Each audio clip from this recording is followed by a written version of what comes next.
بسم اللہ الرحمن الرحیم۔ ناظرین، آج میں نے جس موضوع پہ گفتگو کرنی ہے، جو حدیث پاک آپ کے سامنے بیان کرنی ہے، وہ ہے شب برات کے حوالے سے، شب برات کی فضیلت کے حوالے سے۔ شب برات وہ عظیم رات ہے جس میں اللہ تبارک و تعالی بیش بہا لوگ گناہگاروں کے گناہ معاف کر دیتے ہیں۔ جو اللہ کے حضور حاضر ہوتا ہے، اللہ تبارک و تعالی اس کی حاضری کو قبول کرتے ہیں۔ جو بخشش کی دعا مانگتا ہے اس کی بخشش کر دی جاتی ہے، جو کوئی اور دعا مانگتا ہے اس کی وہ قبول کر دی جاتی ہے۔ اللہ تبارک و تعالی کے حضور اگر کوئی حاجت پیش کرتا ہے اس کی حاجت کو دور کر دیا جاتا ہے۔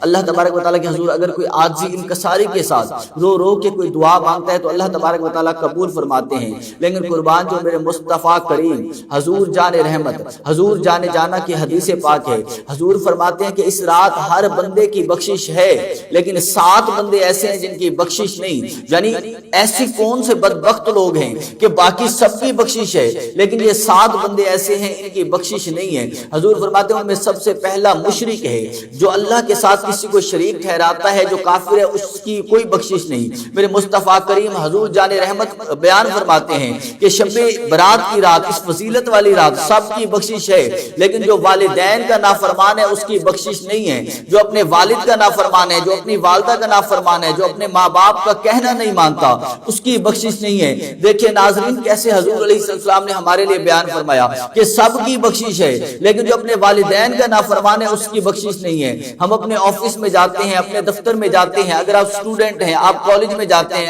آپ اپنے پرنسپل کی بات کو کیسے فالو کر رہے ہوتے ہیں؟ آپ کسی آفس کے اندر جائیں، جو آپ کا باس ہے اس کی بات کو کیسے فالو کر رہے ہوتے ہیں؟ تو ناظرین، ہم اپنے پیرنٹس کی بات کو فالو کیوں نہیں کر سکتے؟ ہم اپنے پیرنٹس کو اپنا باس کیوں نہیں بنا سکتے؟ ہم ان کا حکم کیوں نہیں مان سکتے؟ جبکہ ہمارا اسلام بھی یہی کہتا ہے، ہمیں قرآن بھی یہی کہتا ہے، ہمیں حدیث بھی یہی کہتے ہیں کہ والدین کا ادب کرو، والدین کا ادب کرو۔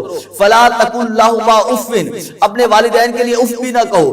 علماء کرام اس کی تفسیر بیان کرتے ہوئے بیان فرماتے ہیں کہ والدین کو اف کہنے کا مقصد یہ ہے، والدین نے کوئی حکم دیا، آپ کے فیشیل ایکسپریشن سے، آپ کے چہرے کے تاثرات سے لگا کہ آپ کو ان کی بات اچھی نہیں لگی، فرماتے ہیں یہ بھی غلط ہے، اتنا بھی نہیں ہونا چاہیے۔ یعنی والدین کی اس انداز میں فرما برداری کرنی چاہیے۔ اور میرے مصطفیٰ کریم حضور جان رحمت نے بیان فرما دیا کہ 7 بندے ایسے ہیں، اس رات سب کی بخشش ہے، ان 7 کی بخشش نہیں، ایک مشرک کی بخشش نہیں، دوسرا جو والدین کا نافرمان ہے اس کی بخشش نہیں، اسی طرح جو چغل خور ہے اس کی بخشش نہیں، جس کے دل کے اندر کینہ ہے، بغض ہے کسی کا، اس کی بھی بخشش نہیں، کہ اس کے دل کے اندر کسی کے لیے بغض ہے، نفرت رکھتا ہے، اس کی بھی بخشش نہیں۔ اسی طرح جو قاتل ہے، جس نے کسی کا قتل کیا ہے، اس کی بھی بخشش نہیں ہے۔ اور وہ شخص جو تکبر میں آ کے ٹخنوں سے اوپر شلوار رکھتا ہے، اس کی بھی بخشش نہیں ہے۔ یہ وہ لوگ ہیں۔ اسی طرح ایک شرابی کے بارے میں میرے مصطفیٰ کریم نے فرمایا کہ اس کی بخشش نہیں۔ یہ 7 لوگ ہیں، سب کی بخشش ہے، لیکن 7 لوگوں کی اس عظیم رات، اس فضیلت والی رات میں بھی بخشش نہیں ہے۔ اگر آپ میں سے کوئی بھی یہ گناہ کرتا ہے، کوشش کریں اس گناہ کو دور کریں۔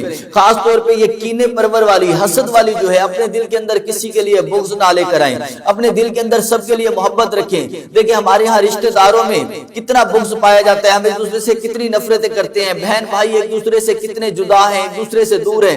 خدارا اپنے بہنوں کا خیال رکھیے، اپنے آپ ایک دوسرے کے ساتھ مل کے رہیں، ایک دوسرے کے ساتھ محبتیں بانٹیں۔ ہمارے اندر کوئی اختلافات آ جائے نا تو اتنے آ جاتے ہیں، ہم تو کہہ دیتے ہیں یار میں تیرے گھر سال نہیں آؤں گا، یار میں تیرے گھر اتنا عرصہ نہیں آؤں گا۔ ایسا کرنا غلط ہے۔ قطع تعلق کرنے والا، حضور نے اس کے بارے میں فرمایا قطع تعلق کرنے والا بھی جنت میں نہیں جائے گا۔